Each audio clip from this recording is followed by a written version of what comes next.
राम राम भाई। नमस्कार भाई साहब। तो साथियों, हम रोहतक हैं। ये जाट ट्रेड सेंटर का रोहतक टूर है और आज हम अपने भाई हैं, जाट कॉलेज के पास ही रेस्टोरेंट है और ये कुछ अलग एक कंसेप्ट है। उस कंसेप्ट के बारे में भी हम भाई से बात करेंगे।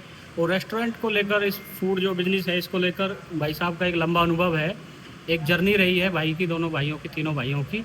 तो उस जर्नी के आधार पे कुछ चीज़ें, जो जानकारियाँ आप लोगों को पता होनी चाहिए, जो भी लोग इस इंडस्ट्री में आगे काम करना चाहते हैं, कोई रेस्टोरेंट शुरू करना चाहते हैं, वो सब बातें हम इस वीडियो में बताएंगे। जी भाई, सबसे पहले आपका परिचय। भाई साहब, मेरा नाम हरमोहन सिंह अहलावत है। मैं यहाँ रोहतक के पास के ही गांव बराना का रहने वाला हूँ और रेजिडेंस मेरा रोहतक में ही है। और हमने काम की शुरुआत भी रोहतक से ही कंपनी बना के की थी। जी भाई, जी भाई। तो शुरुआत तो आप बता रहे थे कि आपने मुजफ्फरनगर से जी शुरू किया था ना, एक स्टॉल जी। के साथ। नमस्कार सभी साथियों को। मेरा नाम संदीप जाखड़ है। मेरा जन्म झज्जर ज़िले में हुआ था, लेकिन अभी हम रोहतक में रह रहे हैं पिछले 15-16 साल से। तो जैसा कि कृष्णपाल भाई ने बताया कि काम की शुरुआत मुजफ्फरनगर से हुई थी, लेकिन जो हमारी कंपनी है उसका मेन एड्रेस, कॉरपोरेट ऑफिस, वो सब रोहतक है। क्योंकि हम रोहतक से बिलोंग करते हैं, तो अपनी जड़ों से जुड़ के और चीज़ को शुरुआत करेंगे तो वो अच्छा रहेगा। काम करने का जो पहला लोकेशन था वो मुजफ्फरनगर थी। आइसक्रीम के आउटलेट से हमने शुरुआत की थी। उसके बाद मल्टीपल स्टेट्स में और मल्टीपल सिटीज़ में हम बढ़ते चले गए। रोहतक में ये हम रेस्टोरेंट चला रहे हैं। तो आइसक्रीम का जो है आपने एक आउटलेट से शुरू किया था भाई, है ना? हाँ, एक आउटलेट से शुरू किया था जो देवराना रिसोर्ट मुजफ्फरनगर डिस्ट्रिक्ट में पड़ता है, हम्म। जो मुनसूरपुर के पास है। दिल्ली हरिद्वार जो हाईवे है अपना, उस पे हमारी शुरुआत वहाँ से थी। पहला आउटलेट वहाँ था। एक उसके बाद स्टॉल मॉडल था मतलब। हाँ, वो एक कियोस्क मॉडल था। जैसे किसी भी रिसोर्ट में कुछ आप जगह लीज करा के अपना सेटअप कर लेते हैं, वहाँ से एक आइसक्रीम पार्लर की शुरुआत की थी हमने। उस पार्लर से ही हम फूड इंडस्ट्री में आए थे और धीरे धीरे उसका एक्सपीरियंस लेते हुए हमने मल्टीपल आउटलेट्स बनाए और आज हम आइसक्रीम लाइन में और फूड इंडस्ट्री में अपना बेहतर अनुभव लेके और अच्छा कार्य कर रहे हैं। आप बता रहे थे कि ऋषिकेश में भी एक आपने तपोवन में जो है स्टॉल मॉडल जो है किया था वो। जैसे कि जाना होता था, उसके बाद हम ऋषिकेश गए। ऋषिकेश में अपॉर्चुनिटीज़ देखी, तो अपॉर्चुनिटीज़ को देखते हुए हमने ऋषिकेश तपोवन में पहले तो अपना एक होटल लिया प्रांगण रिट्रीट से। उसके बाद घूमने जाते थे तो फिर तपोवन में ही नीचे रोड के ऊपर हमने, इसमें वीडियो में दिख रहा है, हमने एक कार्ट लगाई छोटी, जिसमें हम अपना चाय और छोटे छोटे स्नैक्स रखते थे। तो उन चीज़ों से एक्सपीरियंस लेते हुए कम इन्वेस्टमेंट से, उसके बाद शहर में आज ये आपके सामने है, इतना बड़ा ये हमने रेस्टोरेंट खोल रखा है। इसमें हम बजट फ्रेंडली, यूनिक और टोटली होमली फूड प्रोवाइड करवा रहे हैं। जी जी जी भाई, चलो इसको आगे बढ़ाते हैं चर्चा को। अब आप अपने अनुभव के आधार पे कुछ जो पॉइंट्स अपने भाइयों तक हमने पहुंचाने हैं, प्रैक्टिकली जो जानकारियां हैं, वो बताइए कि क्या चीज़ें जो है ध्यान रखनी चाहिए अपने लोगों को जो इस इंडस्ट्री में आना चाहते हैं। सर, सबसे पहले तो जो हमारे साथी फूड लाइन में इंटरेस्टेड हैं, जो अच्छा काम करना चाहते हैं, नया रेस्टोरेंट खोलना चाहते हैं, नया आइसक्रीम का या किसी और फूड का काम करना चाहते हैं, सबसे पहले ये देखा जाता है कि उनका इंटरेस्ट किस चीज़ में है। ये नहीं है कि इंटरेस्ट नहीं हो और आप उस चीज़ में ज़बरदस्ती नहीं घुस सकते। दूसरा पॉइंट ये है कि आप कम इन्वेस्टमेंट के साथ शुरुआत कीजिए, धीरे धीरे चीज़ों को सीखिए और सीखने के बाद ही उस चीज़ को आगे बढ़ाइए। ये नहीं है कि आपने एकदम से बहुत बड़ा इन्वेस्टमेंट कर दिया और 2 महीने बाद, 3 महीने बाद आप एक्सपेंसेस से इतने परेशान हो गए कि आपको वो बंद करना पड़े। तो इन चीज़ों का ख्याल रखना होता है। चाहे अगर मैं रेस्टोरेंट लाइन की बात करूँ तो सबसे मेन चीज़ होती है कि आपको फ्रेशनेस देनी होगी। आपकी यूएसपी ज़रूर होनी चाहिए कोई ना कोई। ये नहीं है कि आप कुछ भी नहीं डाल सकते उसमें। कुछ चीज़ें होंगी जो दूसरों से आपको अलग बनाएंगी, वो आपको रेस्टोरेंट लाइन में हो, फूड लाइन में हो, ज़रूर करनी पड़ेंगी। जैसे अपने इस रेस्टोरेंट की क्या यूएसपी है? सर, इसकी यूएसपी है कि ये बजट फ्रेंडली है, होमली मेन्यू है हमारा, बिल्कुल घर से बाहर आप घर जैसा खाना खाते हैं। सबसे मेन चीज़ है फ्रेश रहती है चीज़ें। हमारा ये नहीं होता कि अभी कोई चीज़ बनी है और वो 2 दिन तक वही चला रहे हैं।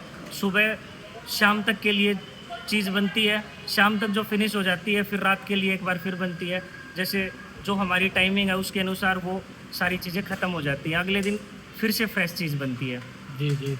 तो भाई फूड स्टॉल से शुरू होके सफ़र रेस्टोरेंट तक आया है जी। और एक आइसक्रीम कार्ट से शुरू होके आइसक्रीम का एक बहुत बड़ा बिजनेस मॉडल आपने बना लिया।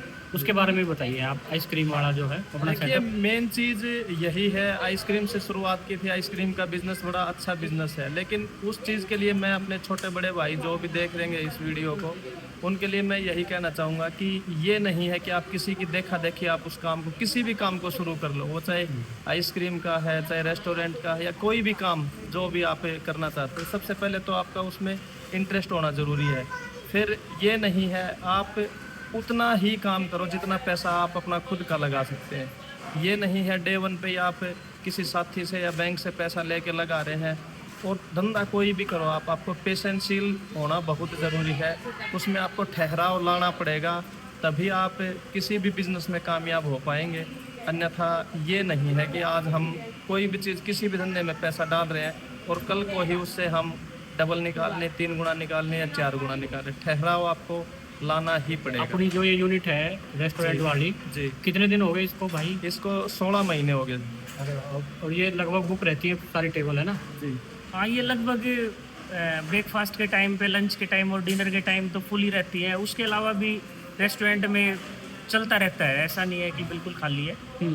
लोग अच्छा पसंद कर रहे हैं, लोग अच्छा प्रेम दे रहे हैं हमें। क्योंकि ये एक स्टूडेंट्स हैं, यहाँ गढ़ है स्टूडेंट्स का जी, बच्चे बाहर के बहुत यहाँ पढ़ रहे हैं, तो उनको एक घर वाले खाने की फील है और रिजनेबल रेट्स हैं। रिजनेबल रेट्स हैं। हमने कुछ मेन्यू में बहुत सारे आइटम्स ऐसे ही हैं जो बिल्कुल आपको यही लगेगा कि आप घर पे ही खा रहे हैं। हमने इसीलिए अभी तक तंदूर भी ऐड नहीं किया, बहुत डिमांड रहती है। लेकिन हमारा यही रहता है कि तवा के आइटम दिए जाएं, बच्चों को इस प्रकार से मसालों का प्रयोग किया जाए कम से कम, कि वो उनके तो पेट से संबंधित या किसी और रेस्टोरेंट कोई में संबंधित बीमारी ना हो। मैंने ये भी जो है डिपेंड करता है कि आपका कस्टमर किस तरह का है, उस तरह का ही उसको फूड डिलीवर करें।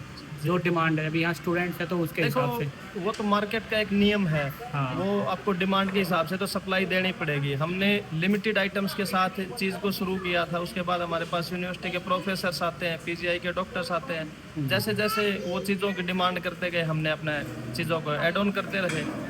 अच्छा, और कोई बात भाई जो रह गई हो हमारी चर्चा में, इस बिजनेस फील्ड से जुड़ी हुई कोई जानकारी, कोई एक्सपीरियंस? यही बात है कि जो भाई नया बिजनेस शुरू करना चाहते हैं, अगर रेस्टोरेंट का ही करना चाहते हैं, तो सबसे पहले तो यही है कि कम से कम बजट के साथ शुरू करें, कम स्टाफ के साथ शुरू करें, अपना टाइम ज़्यादा से ज़्यादा स्पेंड करें, जिससे लोगों के साथ जुड़े। जब आप सभी कस्टमर्स के साथ एक फैमिलियर हो जाते हैं तो और अच्छी सेल होने की उम्मीद होती है। यही बातें हैं हमारी, और जो भी इस लाइन में आना चाहते हैं उनके लिए शुभकामनाएं हैं हमारी तरफ से। आप आएँ, और फूड लाइन बहुत अच्छी लाइन है, आप मेहनत करें और आपको बहुत शुभकामनाएं हैं। जी जी। अच्छा, ये जो अपना आउटलेट है इसका एड्रेस बताओ एक बार। इसका एड्रेस मेन दिल्ली रोड पे है। जाट कॉलेज से जैसे ही हम पीजीआई की तरफ चलते हैं तो शिवाज हॉस्पिटल के बगल में छोटूराम लॉ कॉलेज के बिल्कुल सामने है। जी जी जी। नाम तो खाओ और खिलाओ, खाओ और खिलाओ, शानदार वो नाम है। बिल्कुल यूनिक सा नाम है। डे वन से ही अपने कैच हो जाता और है। आइसक्रीम आउटलेट्स कहाँ हैं अपने? आइसक्रीम आउटलेट्स अपने रोहतक में है, मुजफ्फरनगर में है, पानीपत में, मुरथल में, पीपली में, करनाल में, और उसके अलावा अलग अलग शहरों में। आइसक्रीम में भी आप बता रहे थे कि एक कुछ मार्केटिंग के लिए एक नया कंसेप्ट लेके आए भाई, डायनासोर पे झूला झुलाएंगे, तो क्या? हाँ, वो एक हमने सभी साथियों ने मिलकर एक नया कॉन्सेप्ट शुरू करा है, फूडाइनो नाम से। हाँ। उसमें एक अलग एक्सपीरियंस देंगे हम, एक डायनासोर राइड उसमें हम आइसक्रीम के साथ फ्री देंगे। तो इस तरह से कुछ ना कुछ चीज़ें, यूनिकनेस जो है अपने फूड लोगों लाइन को। सर ऐसी है, फूड लाइन में लगातार कुछ ना कुछ नया करते रहना होता है आपको, उसी से लोग आपसे जुड़े रहते हैं। थैंक यू भाई, बहुत बढ़िया लगा आप दोनों भाइयों से मिलके। Thank you sir. आप आए, आपका भी बहुत बहुत शुक्रिया। जी।